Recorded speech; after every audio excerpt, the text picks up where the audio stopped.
जय हिंद एवरीवन। मेरा नाम निखिल उपाध्याय, आप मेरे चैनल निखिल उपाध्याय मीडिया देख रहे हैं और आज हम करने वाले how to write that story. अब क्या होता है, काफी सारी क्वेरीज आती है सर हमें आइडियाज नहीं आ रहे, नेगेटिव थीम्स आ रही है, एक्शंस नहीं लिख पा रहे हैं, स्टोरी इनकम्प्लीट रह जा रही है। तो उन सब का जो सॉल्यूशन है आपको यहाँ पे मिल जाएगा। आपको ये जो पीडीएफ है, आपको ये पीडीएफ मेरे टेलीग्राम चैनल से मिल जाएंगी, तो आप जाके मेरे टेलीग्राम चैनल को भी ज्वाइन कर सकते हैं। ठीक है, आगे चले। अब जो मैं टेट की जो ये स्टोरी है कैसे लिखनी है, वो हम 7 स्टेप में करेंगे। 1 2 3 4 5 6 7। हम ऐसा 7 अलग अलग वीडियो बनाने से अच्छा, 7 अलग अलग वीडियो बनाने से अच्छा एक ही वीडियो में सारा क्या कहता है कंप्लीट आपको बता देता हूं कि आप कैसे बना सकते हो। तो शायद ये वीडियो थोड़ी सी लंबी हो जाए, बट एंड तक जरूर देखें। चलिए आगे चलते हैं। So welcome to my channel. आप मेरे चैनल किस लिए ज्वाइन कर सकते हैं, क्योंकि हम एनडीए टैट पिक्चर्स आपको देखने मिले, एफ कैट की मैथ्स प्लेलिस्ट देखने मिली, टैट की साइक सीरीज देखने मिली, जलंधर के बारे में पता चलेगा, भोपाल के बारे में पता चलेगा, देहरादून के बारे में पता चलेगा, इलाहाबाद के बारे में पता चलेगा और आपको कुछ एनसीईआरटी की वीडियोज मिलेंगी। अभी हमने जो टेक्स्ट जो है टेक्निकल एंट्रीज वाली जो वीडियोस है उसकी एक अलग से प्लेलिस्ट बनेगी, तो आपको उसके बारे में भी पता चलता रहेगा। चलिए आगे चलते हैं। तो सबसे पहला जो स्टेप आता है कि अपनी जो स्टोरी है उसका बेसिक्स क्या होना चाहिए। The picture you see should come in the middle of the story. The story has to be written in simple past tense. अब बोला क्या है, अब मैं अगर स्टोरी लिख रहा हूं, मैंने अगर यहाँ पे 12 लाइन लिखी, 12 लाइन में से मेरी पिक्चर यहाँ पे आ रही है, ठीक है, मान लो 9वीं या 10वीं लाइन पे, तो कोई फायदेमंद नहीं रहेगी मेरे। क्यों फायदेमंद नहीं रहेगी, आगे देखते हैं। अब जब भी हम स्टोरी देखते हो 3 पार्ट्स में देख लिखते हैं। पहला तो what led to the situation, कि वो जो हम पिक्चर तक आए तो आए कैसे। Second, what is going on in the picture, picture में चल क्या रहा है। और तीसरा, आउटकम क्या है। अगर आप स्टोरी को what is going on in the picture आखिरी में 9वीं या 10वीं लाइन में लिखे आएंगे, तो आप उस स्टोरी के अंदर, उस पिक्चर के अंदर क्या चल रहा है आप कैसे बता पाओगे। तो इस वजह से कोशिश करो कि आपकी जो पिक्चर है तीसरे से चौथे लाइन के अंदर ही आ जाए, या 5 मैक्स टू मैक्स। ठीक है, ये बात समझ आ गई। तो यहाँ पे 3 बेसिक हमने स्टेप 1 का जो हमने 3 बेसिक स्टेप्स देखे वो थे कि पहला what led to the situation, what is going on in the situation, और आउटकम क्या होगा स्टोरी का, ये हमें ध्यान में रखना है। ठीक है, और स्टोरी हमेशा मिडल में आनी चाहिए, और स्टोरी जो है हमेशा सिंपल पास्ट टेंस में लिखनी चाहिए। ये चीज समझ में आई। अब पैटर्न क्या होना चाहिए स्टोरी लिखने का। पहला, जो आपकी जो स्टोरी होनी चाहिए उसमें क्या है, हीरो के ना इंट्रो देना चाहिए। मतलब हीरो क्या है, उसका बैकग्राउंड क्या है, हीरो किसी मल्टी एमएनसी में है, पढ़ रहा है या क्या कर रहा है, ये आपको पता चलना चाहिए। Second, introduce the problem task in the next 2 line, it is called what the led to situation. हमारा जो अगला स्टेप था वो क्या था, what led to the situation. पहले हमने क्या दिया, इंट्रो दिया, इंट्रो देने के बाद what led to the situation. वही यहाँ पे बता रखा है कि आपको प्रॉब्लम बतानी है या टास्क बताना है जो आपको करना है 2 लाइन के अंदर अंदर, कि ये हमारा प्रॉब्लम है या ये हमारा टास्क है, इसे खत्म करना है। आप चाहो तो प्रॉब्लम के बदले आप यहाँ पे ऑब्स्टिकल डालो तो ज्यादा सही रहेगा, क्योंकि प्रॉब्लम थोड़ा नेगेटिव हो जाता है। तो हम यहाँ पे क्या करेंगे, एक ऑब्स्टिकल है, क्योंकि ऑब्स्टिकल आप क्रॉस करके जा सकते हो। तो यहाँ पे आप सोचो कि आप 2 से लाइन में, पहली 1 से 2 लाइन में आपका क्या आ गया, पहले 1 से 2 या 3 लाइन के अंदर आपका क्या आ गया, इंट्रो प्लस आपका जो प्रॉब्लम है या आपका कैसे तो ऑब्स्टिकल है। ये बात समझ में आई। फिर उसके बाद write the action taken by the hero to neutralise the problem in next 4 to 5 line. In 4-5 lines में जो पिक्चर दिखाई गई है वो भी लानी है। मतलब कि क्या बोल रखा है, what is happening in the picture. अगला हमारा स्टेप क्या था, व्हाट इज गोइंग ऑन, मतलब what is happening in the picture. तो बोला गया है पहली 1 से 3 लाइन में आपकी इंट्रो आ गया प्लस टास्क आ गया। अगला 4 से 5 लाइन में आपका क्या आना चाहिए, आपकी आनी चाहिए कि कैसे आप उस प्रॉब्लम को टैकल डाउन करते हो, एक्शंस, क्या स्टेप लेते हो आप उसे न्यूट्रलाइज करने के लिए। तो इससे हमें पता चलेगा कि उस पिक्चर के अंदर हो क्या रहा है। अगली 1 से 2 लाइन के अंदर क्या आना चाहिए, रिजल्ट आना चाहिए, मतलब जो उसका आउटकम क्या है, what is the outcome of the story. तो अगली 1 से 2 लाइन के अंदर आपका क्या करना चाहिए, आपका आउटकम आना चाहिए। तो जो स्टोरी है वो आपकी 10 से 12 लाइन की होनी चाहिए, ये यहाँ पे बता रखा है। अब आप इसे ऐड करो, 3 5 8 2 10 लाइन की होगी। ये बात समझ में आई। 10 से 12 लाइन की आपकी स्टोरी होनी चाहिए। ये हमने पैटर्न के बारे में बात की। अब हमारा सेकंड स्टेप आता है कि understand the concept of task and problem. अब यहाँ पे मैंने आपको बताया था कि आपको क्या करना है, प्रॉब्लम या टास्क को इंट्रोड्यूस करना है। और मैंने कहा था प्रॉब्लम ना यूज करके हम ऑब्स्टिकल वर्ड यूज करेंगे। तो अब हम इस टास्क को और प्रॉब्लम को कैसे अंडरस्टैंड करेंगे, चलो एक एग्जाम्पल समझते हैं। एग्जाम्पल क्या है, एक बच्चा है बैठा हुआ और किताब पढ़ रहा है। यहाँ पे आपको इमेज भी देखने को मिल रही है कि एक बच्चा है, ये अपने सामने कोई बुक को रीड कर। अब टास्क क्या होता है और प्रॉब्लम क्या होती है, ठीक है, ये हम यहाँ पे डिफरेंशिएशन देखें। मैं क्यों कहता हूं कि टास्क लिया करो, मैं क्यों कहता हूं कि ऑब्स्टेकल लिया करो, यहां देखें। अब टास्क क्या है, स्टडिंग फॉर कॉम्पिटिटिव एग्जाम। ये बात समझ, ये हमारा टास्क है कि हमें पढ़ना है कॉम्पिटिटिव एग्जाम। तो इसके लिए एक्शंस क्या हो सकते हैं, select the topic according to the weightage, allocating proper time to each chapter, planned according to the number of days left, took help of teachers, library books, etc. अब ये सारे आपके एक्शन आ गए कि आपने टॉपिक्स डिवाइड किए हैं, proper time manage किया है, आपने प्लानिंग की है, कितने दिन बचे हैं, किस हिसाब से पढ़ना है, टीचर से गाइडेंस लेते हो, लाइब्रेरी बुक्स की हेल्प लेते हो, ये आपका एक्शन आ जाता है। एंड में क्या था कि उसने एग्जाम पास कर लिया। ये सिंपल सी स्टोरी है, टास्क आया, एक्शन आया और उसने एंड कर लिया। ये बात समझ में। अब ये क्या, this is called task achieve, इसी कहते हैं टास्क अचीव। कोई हमने टास्क लिया और उसे अचीव कर लिया, यही स्टोरी देखी जाती है। अब अगर कोई बंदा प्रॉब्लम ओरिएंटेड होगा, वो क्या लिखेगा, बॉय जो है वो फेल हो गया एग्जाम में, वो सीरियस नहीं था, उसे पापा मम्मी ने डांटा, उसके बाद उसने पढ़ाई वढ़ाई शुरू की और फिर उसके बाद उसने एग्जाम निकाला। ये एक्सेप्ट नहीं है। क्यों? क्योंकि आपने पहली प्रॉब्लम डाल दी कि वो फेल हो रखा है, वो सीरियस नहीं था, उसके पेरेंट्स ने डांटा। यहाँ पे क्या है, हमने एक टास्क लिया है कि हमें पेपर निकाला और हमने अचीव कर लिया। यहाँ पे आपने प्रॉब्लम डाल दी, खुद डाला है, खुद ही आप अपने आप को इस प्रॉब्लम से बाहर निकाल रहे हो, तो ये चीज एक्सेप्टेबल नहीं है। ठीक है, अब ये चीज एक्सेप्टेबल क्यों नहीं है, आप ये देखते हैं। In both cases the story was long enough, but in task case the action shown by hero is devising OLQ। अब देखो दोनों में क्या है, एक गुड अमाउंट ऑफ लेंथ हमें देखने को मिल रहा है, बट यहाँ जो टास्क अचीवमेंट है ना, यहाँ पे हमें OLQ देखने को मिल रहा है। ठीक है, बट प्रॉब्लम वाले में हमें OLQ देखने को नहीं मिल रहा है। ये बात समझ, यहाँ पे OLQ देखने को मिल रहा है, यहाँ पे OLQ देखने को नहीं मिल रहा है। While in problem it is showing negative mindset of hero। अब इसमें क्या नेगेटिव माइंडसेट दिखा आपका कि आप फेल होने में बिलीव करते हो। At the end of the task is getting completed but how not explained। यहाँ पे क्या है, आपका टास्क जो है, आपका यहाँ जो प्रॉब्लम है कि आपको एग्जाम निकालना है, ये आपका कंप्लीट हो गया, बट कैसे निकाला आपने, क्या स्टेप्स लिए आपने, ये मेंशन नहीं है। क्यों? क्योंकि आप प्रॉब्लम एक्सप्लेन करने में आपने ज्यादा टाइम वेस्ट कर दिया। This is because problem was too big, occupied most areas, so action of the hero did not fit much place. Hence, it is not acceptable। इसी वजह से जो आपका जो प्रॉब्लम ओरिएंटेड स्टोरी थी वो एक्सेप्टेबल नहीं होती। अब तीसरा स्टेप क्या आता है, थर्ड स्टेप के अंदर देखते हैं कि 3 लेवल ऑफ आइडियाज होते हैं। कोई भी अगर आप स्टोरी लिखते हो तो 3 लेवल ऑफ आइडियाज में आप स्टोरी लिखते हो। पहली क्या होती है, सेल्फ सेंट्रिक। ठीक है, एग्जाम है, एग्जाम के लिए तैयारी करता है, आगे जाता है एग्जाम निकालता है, ये आ गई आपकी सेल्फ सेंट्रिक।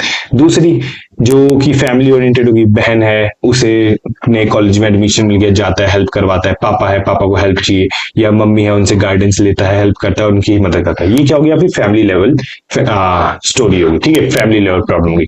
तीसरी जो होती है वो होती है आपकी कम्युनिटी लेवल या फिर लार्ज बेनिफिशियल। कम्युनिटी लेवल या फिर लार्ज बेनिफिशियल, जिसको ज्यादातर लोगों को फायदा हो या कम्युनिटी को फायदा हो, इस टाइप की स्टोरी हमें देखने को मिलती है। ये वाली जो स्टोरी होती है इसे हम मानते हैं कि नेग्लिजिबल, मतलब गलत स्टोरी। ठीक है, ये कुछ हद तक चल जाती है। तीसरी वाली ये है हाईली रिकमेंडेड। ठीक है, कि आपको ये स्टोरी लिखनी है, कम्युनिटी की हेल्प करना है, लार्ज बेनिफिशियरीज की हेल्प करना है। तो हम इन तीनों के बारे में भी एक एक करके पढ़ेंगे। अब पहली जो आती है आपकी सेल्फ सेंट्रिक। सेल्फ सेंट्रिक का मतलब क्या होता है, resolving about the heroes alone. अब जो प्रॉब्लम क्या है, प्रॉब्लम आपकी खुद की है। प्रॉब्लम क्या है, आपकी है। ठीक है, प्रॉब्लम आपकी। अब आप उस खुद की प्रॉब्लम को सॉल्व करें और खुद को हीरो मान रहे हो। क्यों भाई, खुद की प्रॉब्लम सॉल्व करना थोड़ी ना हीरो होता है, दूसरों की कम्युनिटी। अब आप जाओगे तो हीरो क्या करता है, अपनी प्रॉब्लम नहीं सॉल्व करता है, वो दूसरों की प्रॉब्लम को हेल्प करता है। तो यहाँ पे आपने सेल्फ सेंट्रिक बना दी। अब यहाँ पे क्या है, create problem for himself, solve them for himself. खुद के लिए ही प्रॉब्लम डाल रहे हो, खुद को ही आप कह रहे हो सॉल्व करते हैं। ये क्या होती है, सेल्फ सेंट्रिक स्टोरी। वह स्टोरी होती है सबसे बेकार स्टोरी, मतलब खत्म, टाटा बाय बाय। रिकमेंडेशन से आप बहुत दूर, ये जो गैप दिख रहा है ना, ये इसी वजह से डाले कि आप रिकमेंडेशन से क्या हो, बहुत दूर हो जाओगे अगर आप खुद सेल्फ सेंट्रिक स्टोरी यहाँ पे डालने शुरू कर दोगे। आप इसका जो PDF है आप हमारे टेलीग्राम ग्रुप से भी डाउनलोड कर सकते हैं। टेलीग्राम ग्रुप का लिंक आपको डिस्क्रिप्शन में देखने को मिल जाएगा। ठीक है, आगे चले। अब आती है हमारी फैमिली लेवल प्रॉब्लम, जो फैमिली से related. Solve problem for family involving parents, grand parents, brother sister etcetera. अब इसमें वो सारी प्रॉब्लम आती है जो कि आप फैमिली से रिलेटेड होगी, जैसे पेरेंट्स को कोई दिक्कत होगी, ग्रैंड पेरेंट्स को कोई दिक्कत होगी, भाई को, बहन को एक्सेट्रा। ये सारी जो दिक्कत होगी जो फैमिली से रिलेटेड होगी, ये आपकी लाइक उतनी अच्छी मानी नहीं जाती। So until the picture clearly show two people in family relation, try not to make story based on family. जब तक फैमिली रिलेशन ना शो हो, जब तक फैमिली रिलेशन शोकेस ना हो, तब तक ये जो फैमिली रिलेटेड स्टोरी है मत ही बनाओ तो ज्यादा अच्छा। ठीक है, because towards the family you will definitely have compassion and any task you do for them is kind of responsibility, not something great you done. अब आप करते हो फैमिली के लिए ना, हम कुछ भी काम करते हैं तो काफी ज्यादा कंपैशन से करते हैं, डेडिकेशन से करते हैं, बिना कोई लूप होल दिए करते हैं। ठीक है, तो फैमिली के लिए तो ये क्या है, आपकी एक रिस्पॉन्सिबिलिटी बनती है। ठीक है, आपने कोई चीट फाड़ काम नहीं कर लिया अपनी फैमिली को दो वक्त की रोटी देके, ये कोई चीट फाड़ काम नहीं है आपका। ठीक है, चीट फाड़ काम वो जो अपने सोसाइटी में हेल्प किया। तो ये क्या होगी, आपकी एवरेज लेवल ऑफ स्टोरी मानी जाती है। तीसरी आती है आपकी कम्युनिटी लेवल स्टोरी, या जिसमें हम कहते हैं लार्ज बेनिफिशियरी, जिसमें कम्युनिटी की हेल्प हो या फिर बहुत ज्यादा लार्ज नंबर ऑफ पीपल्स की हेल्प हमें होती हुई देखने को मिल रही है। Solving problem of a large group की प्रॉब्लम को क्या करते हैं आप, सॉल्व करते हैं। Such ideas are considered high level. अब ये जो आइडियाज होते हैं क्या कहते हैं, हम हाई लेवल आइडियाज कहते हैं। Not related to you, your thinking is wide and covers everyone in the society and solve a long time problem। अब ये आपसे रिलेटेड नहीं है। ठीक है, आप क्या पता चलता है, आपकी जो सोच है वो आपसे उठ के औरों की भलाई के लिए जा रखी है। ठीक है, और सोसाइटीज की हेल्प करने के लिए जा रहे हैं। Long time and solve a long time problem, मतलब जो बहुत टाइम सोसाइटी में जो प्रॉब्लम चलती है उसे आप सॉल्व करते हो। ये आपको एक हाई लेवल आइडिया देती है, आपको रिकमेंडेशन के ज्यादा क्लोज लेके जाती है। फोर्थ स्टेप क्या आता है, फोर्थ स्टेप में keep this point in mind. जब भी आप स्टोरी लिखो आपको कुछ पॉइंटर्स दिमाग में रखने होते हैं। पहला पॉइंटर क्या है कि जो हीरो होता है उसे आपको अपना नाम नहीं देना है। ठीक है, इसे आपको अपना नाम नहीं देना है। ठीक है, अब यहाँ पे आप कहोगे कि ये सॉरी सेकंड पॉइंट था कि आपको अपना नाम नहीं देना है। यहाँ पे क्या है, जो हीरो है सिर्फ उसी का नाम आएगा उस स्टोरी में, और उसके बाद जो बाकी जो कैरेक्टर्स है उन्हें आपको नाम नहीं देना। इसकी वजह से क्या होता है, कंफ्यूजन क्रिएट होता है। ठीक है, राम श्याम राम दाम पाम, ये सारे जो लोग हैं जाते हैं घूमते हैं मजे करते हैं, जो श्याम ने ये किया था, दाम ने ये किया था, राम ने ये किया था, नाम ने ये किया था। तो इससे क्या कंफ्यूजन क्रिएट होता है कि भाई कौन क्या बंदा कर रहा है। तो आपका जो हीरो होगा सिर्फ आप उसी को अपना नाम दो, अपना नहीं मतलब उसी को आप एक नाम दो, और एक कोशिश करो कि आप अपना नाम यूज ना करो। ठीक है, आपको बस अपने एक्शंस दिखाने, अपना नाम वहां पे शोकेस नहीं करना। और कोशिश करो यार, देखो कई बार क्या ना, ये जो नाम होते हैं जैसे राम श्याम गीता सीता, ये जो नाम होते हैं बहुत ज्यादा यूज हुए नाम है। ठीक है, आप अपने दोस्तों का नाम यूज कर लो ना। अब मेरे दोस्तों का नाम हो गया, ठीक है, मनीष हो गया, फिर मंजीत हो गया, आशु हो गया, रविंदर हो गया, ऐसे बहुत सारे नाम है। ठीक है, निशांत सुरेंदर, ये सारे के सारे नाम क्या है, ये आपको हेल्प करते हैं ग्रो करने में। ठीक है, आपको पता चलता है आप अपनी बॉन्डिंग दिखा रहे हो दोस्तों के साथ, आपका जो होराइजन है वो ज्यादा लाइक ओपन होता हुआ हमें देखने को मिले। तो ये चीज ध्यान रखें। सेकंड पॉइंटर आपको क्या ध्यान रखना है, the hero you are showing is actually representing you. कि आप अगर दिखा रहे हो हीरो सैड है तो आप सैड हो, हीरो अगर हैप्पी है तो आप हैप्पी हो, हीरो अगर चीयरफुल है तो आप चीयरफुल हो, तो आपको रिप्रेजेंट कर रहा था hero. So whatever your hero is doing you are doing. तो जो भी हीरो कर रहा है वो आप उस सिचुएशन में होते तो करते। ठीक है, तो हीरो किसे प्रोटेक्ट कर रहा है, हीरो आपको प्रोटेक्ट कर रहा है। ठीक है, ये बात हमेशा याद रखना, hero is equal to you. Third, do not write fantasy story. Fantasy story क्या होता है कि राजू था हवा में देख रहा था, उसने देखा यार काश अगर गाड़ियां हवा में उड़ रही होती, अगर ये जो कार है ये हवा में उड़ रही होती, तो क्या करता है, वर्क करता है, पता करता है, फ्लाइंग कार्स का इन्वेंशन करता है। ये क्या है, फैंटेसी स्टोरी। ठीक है, ये बात समझ आ गई। ये आप जो इस टाइप की जो स्टोरी होती है ये आपको अवॉइड करनी होती है। मेरा एक स्टूडेंट था, उस स्टूडेंट ने क्या किया था, एक बार स्टोरी लिखी थी, एक जैसे चेरनोबिल आपने सुना होगा। ठीक है, चेरनोबिल की जो कहानी थी अगर आपने पता होगा, तो उसमें एक न्यूक्लियर फ्यूजन हुआ था, तो उसकी वजह से जो रेडिएशन था पूरे कंट्री में फैलता हो जाता। तो उसने कुछ उस लेवल की स्टोरी लिखी थी, तो वो एक्सेप्टेबल नहीं है। क्यों, क्योंकि फैंटेसी स्टोरी है। ठीक है ना, आपने बस कहीं पढ़ ली। ठीक है, अब लाइक वो रियलिटी में आप उसे सॉल्व कर पाओगे नहीं कर पाओगे, क्या आपके पास वो रिसोर्सेज है, क्या आप अभी कैपेबल हो नहीं हो, तो काफी सारी चीजें आ जाती हैं जो आपको वैसे लाइक प्रेशराइज करती है कि आप जो है फैंटेसी स्टोरी लिख लो और आपको ये स्टोरी नहीं लिखनी चाहिए। फेरी टेल कॉम्पिटिशन नहीं है। ठीक है, तो फेरी टेल कॉम्पिटिशन है जो आप फेरी टेल लिख रहे हो, ठीक है, हमें OLQ दिखाने हैं अपनी स्टोरी के थ्रू। तो हमें OLQ तब दिखेंगे जब जो स्टोरी होगी वो आपसे रिलेटेड होगी, आपकी ओरिजिनल होगी। ठीक है, तो आप कोशिश करो फेरी टेल नहीं, ठीक है, फैंसी स्टोरी नहीं, आप अपनी ओरिजिनल स्टोरी लिखो। पांचवा, मेक द स्टोरी इन अ वे। कौन सी वे में लिखना है? बैकग्राउंड जो होना चाहिए 2 से 3 लाइन के अंदर आ जानी चाहिए, जो आपकी पिक्चर है वो 4 से 5 लाइन के अंदर आनी चाहिए, और लास्ट में जो है स्टोरी को एंड कर दो जिसमें आपको जो प्रॉब्लम जो टास्क है वो क्या हो जाए, अचीव हुआ है। ठीक है, ये बात समझ आ गई, ये तो हमने स्टार्टिंग में पढ़ा था। अब पांचवा क्या था? हर स्टोरी में प्रॉब्लम नहीं होती। आज बच्चे क्या करते हैं ना कि ये स्टोरी देखी, ये पिक्चर देखी, इसके अंदर सोचते हैं कि भाई क्या प्रॉब्लम होगी। भाई नहीं होती प्रॉब्लम, जब तक प्रॉब्लम शोकेस ना हो जरूरी नहीं है प्रॉब्लम है होगी। ठीक है, तो ये बात आपको ध्यान में रखना, हर स्टोरी में प्रॉब्लम नहीं होती। अगर दिख नहीं रहा है प्रॉब्लम तो जबरदस्ती डालो भी मत। अगर जब तक प्रॉब्लम नहीं दिख रही तब तक जबरदस्ती डालने की जरूरत नहीं है। दूसरा, यहाँ पे बोल रखा है इसी पांचों के अंदर, it will show you create an. अब इससे क्या पता चलता है ना कि आप ना फालतू की प्रॉब्लम क्रिएट करते हो और उसे सॉल्व करने में बिलीव करते हो। बट क्या है, फौज को ना प्रॉब्लम क्रिएट करने वाले नहीं चाहिए, फौज को क्या चाहिए? प्रॉब्लम सॉल्व करने वाले बंदे चाहिए। ठीक है, ये बात हमेशा याद रखो।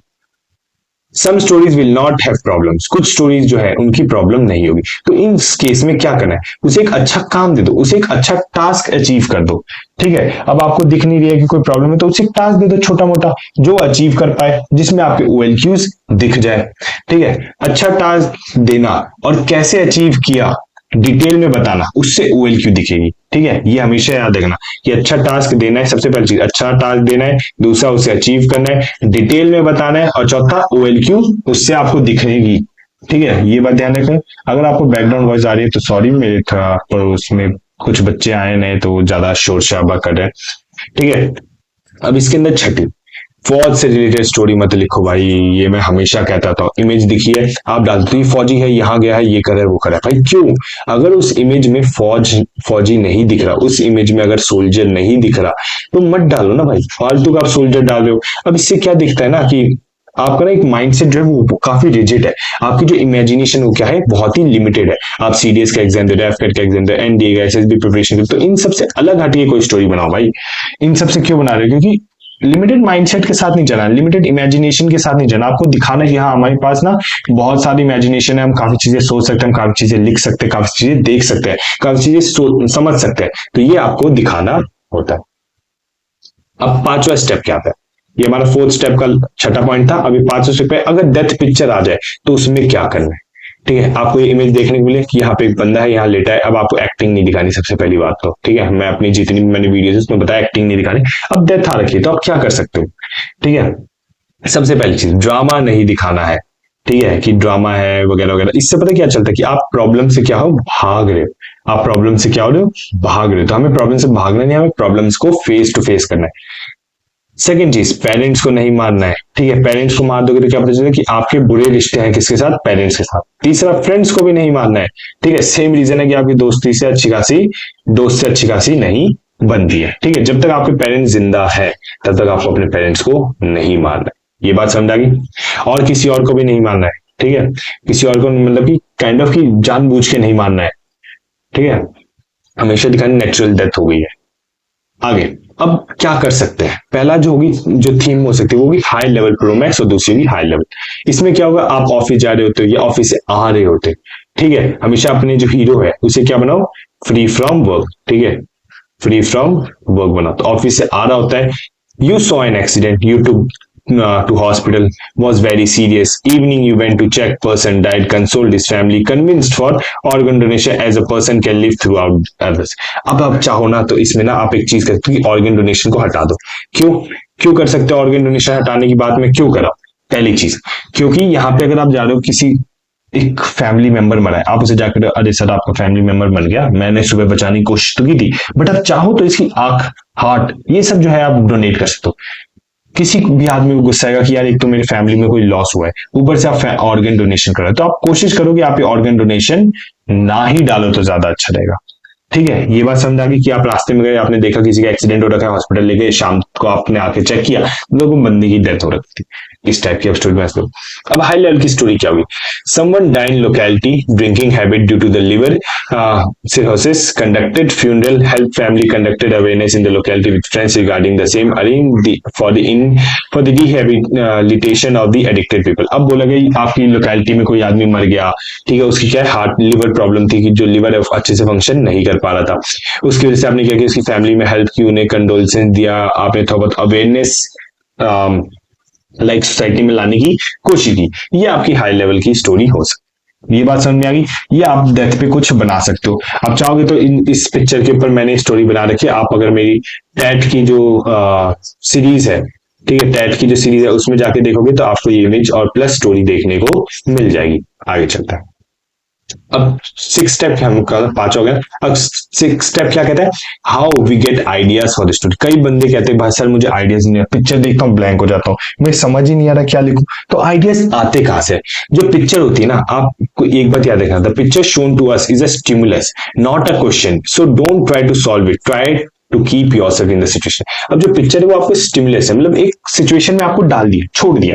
अब आप बताओ इस सिचुएशन में आप कैसे टैकल डाउन करोगे, इसे आप कैसे क्या करोगे, आप होते तो क्या करते। तो इसे सॉल्व करने की कोशिश मत किया करो, उसे क्या करो, आप देखो कि यार मैं इस पिक्चर में होता, मान लो अगर हम यही पिक्चर लेते हैं, मैं इस पिक्चर में अगर यहाँ पे बैठा होता, मैं यहाँ बैठा होता तो मैं क्या करता, कैसे सॉल्व करता, कैसे अगर यहाँ पे जो डेड बॉडी है उसे कैसे टैकल डाउन होता, डॉक्टर से क्या बात करता। तो ये चीज आप जब सोचते हो, अपने सबकॉन्शियस माइंड में बैठाते हो, तो जब इमेज आती है आपकी साइक में, जो इमेज आती है आपकी टैट सीरीज में, तो आप वो चीज अपने आप बाहर आती है। ठीक है। When you do so, think what must have led to the situation in real life। आप जब यहाँ पे बैठे हो तो आपको क्या सोचना है कि रियल लाइफ में आप यहाँ पे पहुंचे कैसे, रियल लाइफ में जो बंदा है इसकी डेथ हुई कैसे, और what you would have done in the situation, उस सिचुएशन में आप क्या करते। Now this will be the action part of the story। अब आप क्या करते, ये आपका क्या होता है, एक्शन पार्ट होता है स्टोरी का। तो इस चीज का आपको ध्यान रखना है। अब यहाँ पे बता रखा है now when you can relate it more. अब बोल रखा है आप कब उस पिक्चर से आप ज्यादा रिलेट कर पाओगे, if you have actually face such situation in real life. जब आपने असलियत में वो जो सिचुएशन है वो फेस की होगी तभी आप उससे रिलेट कर पाओगे। अब देखो मैं इस पिक्चर से कैसे रिलेट कर पाता हूँ, क्योंकि क्या होता है कि जब मैं जाता ना पार्क में, तो मैंने देखा था एक जो बूढ़ा आदमी था वो गिर गया था चक्कर खा के, और उसके सिर पे हेड पे इंजरी होगी, तो उसे हॉस्पिटल लेके जाता हूँ मैं, चेक करता हूँ, तब तक एक गाड़ी वाला आता है, वो हेल्प करता है, हम उसे हॉस्पिटल लेके जाते हैं, यही पास में इंदिरा गांधी हॉस्पिटल है, इमरजेंसी वार्ड में। तो वो लाइक बंदा थोड़ी देर बाद उसकी डेथ हो जाती है, क्योंकि बूढ़ापा हो रखा है, कमजोरी वगैरह, तो इस वजह से। तो ये मैं इस पिक्चर से इस तरीके से रिलेट करता हूँ, क्योंकि मैंने उस चीज को ऑब्जर्व किया, मैंने क्या किया, इस रियल लाइफ में फील किया है।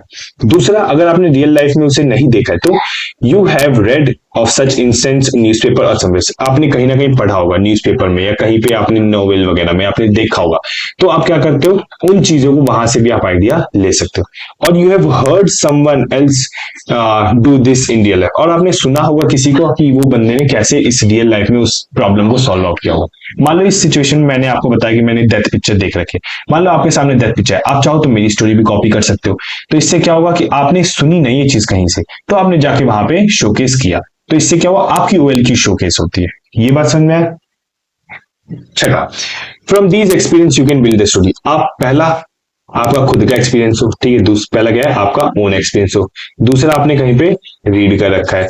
तीसरा क्या हुआ, आपने लिसन किया हुआ है, ठीक है, कुछ सुना है। तो इन 3 पॉइंटर्स को अगर आप ध्यान रखो तो आप अपनी स्टोरी बना सकते हो। अब उस सिचुएशन में क्या करना है, जब आपका एक्सपोजर नहीं है लाइफ में ज्यादा, ठीक है, तो आपको क्या करना है, go and get the exposure of your life. Experience जाके लो। जब तक एक्सपीरियंस नहीं लोगे जाके, तब तक आपकी जो स्टोरी है वो अच्छी नहीं बनेगी। यही यहाँ पे लिखा हुआ है, remember having no much exposure in life either practical or through reading it is difficult to form a good story. अगर आपने देखो ना पढ़ी है ना सुना है, आपके पास खुद का एक्सपीरियंस भी नहीं है, तो आप स्टोरी अच्छी लिख ही नहीं पाओगे, आप फिर फैंसी स्टोरी लिखने लग जाओगे जो ना अलाउड नहीं होती। In this test, a good story is what which bring out OLQ. These OLQs are built in through the experience। अब जो OLQs है, ऑफिसर लाइक क्वालिटीज, कोई चीज ऑर्गेनाइज करनी, मैं ट्रिप पे जा रहा हूँ, मैं ऑर्गेनाइज करता हूँ, तो मैंने क्या किया, अपने आप को डेवलप किया। मैं दोस्तों से जा रहा हूँ, मैं दोस्तों को कह रहा हूँ चलो यहाँ घूमने चलते, तो मैं क्या इनिशिएटिव ले रहा हूँ, तो मैंने क्या किया, डेवलप किया OLQs, कैसे, एक्सपीरियंस के तहत। तो आपको क्या करना है, एक्सपोजर लेना है लाइफ का, ठीक है। कुएं में बैठे बैठे जो मेंढक होता है ना, वो भी एक टाइम पे सोचता है कि मैं बाहर निकलूं, तो आपको बाहर निकलना है और जाके लाइफ का मजे लेने हैं। दूसरों पे डिपेंडेंसी नहीं, थोड़ा अपना जाओ, अकेले जाओ, ठीक है। एक मैं हमेशा दोस्तों को कहता हूं कि एक ट्रिप अकेले मारो, ठीक है, फिर एक ट्रिप अपने दो बंदों के साथ मारो, तीसरा जो एक ट्रिप अपनी किसके साथ मारो, एक ग्रुप के साथ मारो। तो आपको इन सबका एक्सपीरियंस होता है कि आप अकेले जा रहे हो, दो के साथ जा रहे हो, ग्रुप के साथ जा रहे हो। ठीक है, तो ये चीज जो होती है ना, आपको एक्सपोजर देती है लाइफ का, आपको एक्सपीरियंस देती है लाइफ का, जिसकी वजह से जो स्टोरी है और अच्छी हमें देखने को मिलती है। सातवां बट नॉट द लीस्ट, सबसे इंपॉर्टेंट पॉइंट जो क्या कहता है, what makes a story negative. अब स्टोरी जो होती है, आप लिख तो देते हो, आप कहते हो नेगेटिव का है, बट नेगेटिव होती है। What kind of perception is allowed to be assume. अब आप क्या एज्यूम कर सकते हो, क्या एज्यूम नहीं कर सकते, ये हम यहाँ पे देखेंगे। Inventing a non existent problem is negative. Problem दे नहीं रखी है, आपने फालतू में इसमें प्रॉब्लम क्रिएट कर दी, तो ये क्या होगी, आपकी एक नेगेटिव स्टोरी क्रिएट करती है। मैंने आपको बताया था यहाँ पे कहा गया। ठीक है, हर स्टोरी में प्रॉब्लम नहीं होती, प्रॉब्लम जबरदस्ती डालने की जरूरत नहीं होती। आपका माइंडसेट क्या दिखता है, नेगेटिव माइंडसेट दिखता है। ठीक है, ये बात समझ आई। तो यहाँ यही चीज यहाँ पे बता रखी कि आपको फालतू की प्रॉब्लम डालनी नहीं है। ठीक है, आगे चले। अब यहाँ पे एक एग्जाम्पल लेते हैं, एग्जाम्पल के लिए बता रखा है। यहाँ पे पिक्चर देख रहे हो, यहाँ पे क्या है, एक यंग बॉय है। ठीक है, हमें 17 से 18 साल का देखने को मिल रहा है, और यहाँ पे एक फीमेल है। ठीक है, फीमेल की जो एज है वो हमें 30 to 40 के बीच में देखने को मिल रही है। अब a middle age boy sitting on a bench with a lady, he is wearing clothes like labour. Labour की तरह कपड़े इसने पहने हुए। तो आप इसके ऊपर स्टोरी क्या बनेगी? पहली जो स्टोरी जो आपको रिकमेंडेशन के पास लेके जाएगी, जो आपको प्लस साइन के पास लेके जाएगी, वो है it can be inferred that he belong to a poor family.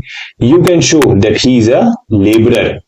The lady is the mother. He works in a factory and earn just क्या लिखा है, and earn just earns enough for both and earn. ठीक है, अब यहाँ बोल रखा है ये जो बंदा है, ये थोड़ा ग्रामेटिकल एरर है, यहाँ पे सही कर दूंगा मैं। यहाँ बोल रखा है ये बंदा है, ये क्या है, पुअर फैमिली का है। ठीक है, ये पुअर फैमिली का जाता है और एक फैक्ट्री में काम करता है और अपनी फैमिली के लिए अर्न। ठीक है, ये आपकी स्टोरी है। अब अगर आप दूसरी स्टोरी देखो, दूसरी स्टोरी आपको क्यों रिकमेंडेशन से अलग लेके जाएगी, वो यहाँ पे देखो। But showing that his mother has cancer. अब अगर आप शोकेस कर रहे हो कि आपकी मदर को क्या है, कैंसर है, then you show how you help her in taking hospital, कैसे ले गए, how you worked hard inventing a problem. आपने क्या किया, अब यहाँ पे दिख नहीं रहा ना कि इस लेडी को हार्ट प्रॉब्लम है, या दिख नहीं रहा ना कि इस लेडी को कैंसर। आपने क्या किया, प्रॉब्लम को इन्वेंट किया, आपने खुद प्रॉब्लम सोची कि मैं मम्मी को ना कैंसर बना देता हूँ, मम्मी की हेल्प करता हूँ हॉस्पिटल जाने आने में, इन सब चीजों में। ठीक है, because this is not shown the picture, so it is not acceptable. अब पिक्चर में दिखाई नहीं है कि उसे कैंसर, तो ये जो चीज है ये क्या है, एक्सेप्टेबल नहीं है। बात समझ नहीं? यहाँ पे आके आपको जो 7 पार्ट्स है, आपको फर्स्ट, सेकंड, 3, 4, 5, 6, 7 जो है आपको देखने को मिल रहा है। जो पीडीएफ है आपको टेलीग्राम ग्रुप पे मिल जाएगी। मैं ऐसे ही बैट की भी लेके आऊंगा, ठीक है, और एसआरटी की भी लेके आऊंगा। तो आप जल्दी ही बने रहिएगा, जुड़े रहिएगा हमें वीडियो के साथ में। तब तक के लिए मिलते हैं, और आप चाहो तो मेरे चैनल को सब्सक्राइब कर सकते हो फॉर मोर इन्फॉर्मेटिव वीडियोस, और मिलते हैं अगली वीडियो में। तब तक के लिए जय हिंद और मुस्कुराते रहिए।